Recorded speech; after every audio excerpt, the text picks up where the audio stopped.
Hi friends, welcome to flavour by Shiba channel. ಇವತ್ತಿನ special ಮಾವಿನಕಾಯಿ ಚಿತ್ರಾನ್ನ ಗೊಜ್ಜನ್ನ ಮಾಡಿಟ್ಕೊಳ್ಳೋದು ಹೇಗೆ ಅಂತ. ತುಂಬ ಚೆನ್ನಾಗಿ ಟೇಸ್ಟಿಯಾಗಿರುತ್ತೆ. ನನ್ನ ಚಾನಲ್ನ ಯಾರಿನ್ನೂ ಸಬ್ಸ್ಕ್ರೈಬ್ ಮಾಡ್ಕೊಂಡಿಲ್ಲ ಅವ್ರು ದಯವಿಟ್ಟು ಮಾಡ್ಕೊಳ್ಳಿ. ಹಾಗೆ ನನ್ನ ವೀಡಿಯೋಸ್ನ ಡೈಲಿ ವಾಚ್ ಮಾಡ್ತಾನೆ ಇರಿ. ನೋಡಿ, ಒಂದು ಮಾವಿನಕಾಯಿ ತೊಗೊಂಡಿದ್ದೀನಿ, ಅದರ ಸಿಪ್ಪೆ ಎಲ್ಲ ತೆಗೆದುಬಿಟ್ಟು ಕ್ಲೀನ್ ಮಾಡಿರೋದು.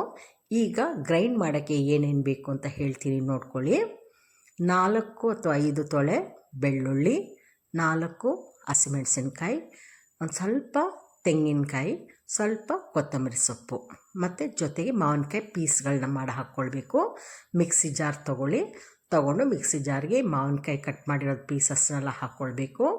ಅದ್ರ ಜೊತೆಗೆ ನಾವು ತೆಗೆದಿಟ್ಕೊಂಡಿದ್ವಲ್ಲ ತೆಂಗಿನಕಾಯಿ, ಬೆಳ್ಳುಳ್ಳಿ, ಹಸಿಮೆಣಸಿನ್ಕಾಯಿ, ಕೊತ್ತಂಬರಿ ಸೊಪ್ಪು, ಇದಿಷ್ಟನ್ನು ತರಿಯಾಗಿ ಗ್ರೈಂಡ್ ಮಾಡ್ಕೊಳ್ಬೇಕು. ನೀರು ಹಾಕಬಾರ್ದು, ಮಿಕ್ಸಿ ಜಾರ್ಗೆ ನೀರು ಹಾಕಬಾರ್ದು, ಹಾಗೆಯೇ ತರಿಯಾಗಿ ಅದನ್ನ ಗ್ರೈಂಡ್ ಮಾಡ್ಕೊಳ್ಳಿ.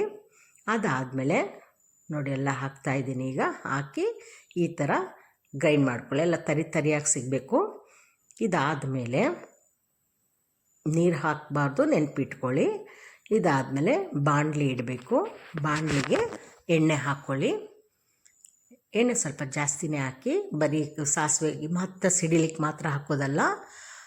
ಸ್ವಲ್ಪ ಚಿತ್ರಾನ್ನಕ್ಕೆ ಎಣ್ಣೆ ಥರ ಇದ್ದರೆ ಅದು ಚೆನ್ನಾಗಿ ಅನಿಸುತ್ತೆ ಟೇಸ್ಟಿಯಾಗಿ. ಈಗ ಕಡಲೆಕಾಯಿ ಬೀಜ ಹಾಕಿದ್ದೀನಿ. ಇದನ್ನು ಹುರಿದ್ಬಿಟ್ಟು ಸಪ್ರೇಟು ತೆಗೆದಿಟ್ಕೊಳ್ಳಿ. ಮತ್ತು ಅದೇ ಎಣ್ಣೆಗೆ ಸಾಸಿವೆ ಹಾಕಬೇಕು. ಆಮೇಲೆ ಸಾಸಿವೆ ಸಿಡಿದ್ಮೇಲೆ ಕಡಲೆಬೇಳೆ, ಉದ್ದಿನಬೇಳೆ 2 ಹಾಕ್ಬಿಟ್ಟು ಅದೊಂಚೂರು ಕಲರ್ ಬರಲಿ.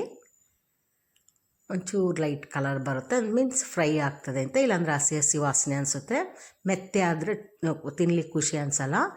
ಅದು ಒಂದು ಕ್ರಿಸ್ಪಿಯಾಗಿ ಸಿಗಬೇಕು ಕಡಲೆಬೇಳೆ, ಉದ್ದಿನಬೇಳೆ ಎಲ್ಲ. ನೋಡಿ, ಕಲರ್ ಚೇಂಜ್ ಆಯಿತು. ಈಗ ಈ ಟೈಮಲ್ಲಿ ನಾವು ಗ್ರೈಂಡ್ ಮಾಡಿ ಇಟ್ಕೊಂಡಿದ್ವಲ್ಲ ಮಾವಿನಕಾಯಿ, ತೆಂಗಿನಕಾಯಿ, ಹಸಿಮೆಣಸಿನ್ಕಾಯಿ, ಕೊತ್ತಂಬರಿ ಸೊಪ್ಪು, ಬೆಳ್ಳುಳ್ಳಿ, ಅದಷ್ಟನ್ನು ತರಿಯಾಗಿ ಗ್ರೈಂಡ್ ಮಾಡಿರೋದನ್ನ ಎಣ್ಣೆಗೆ ಹಾಕಿ ಚೆನ್ನಾಗಿ ಬಾಡಿಸ್ಬೇಕು.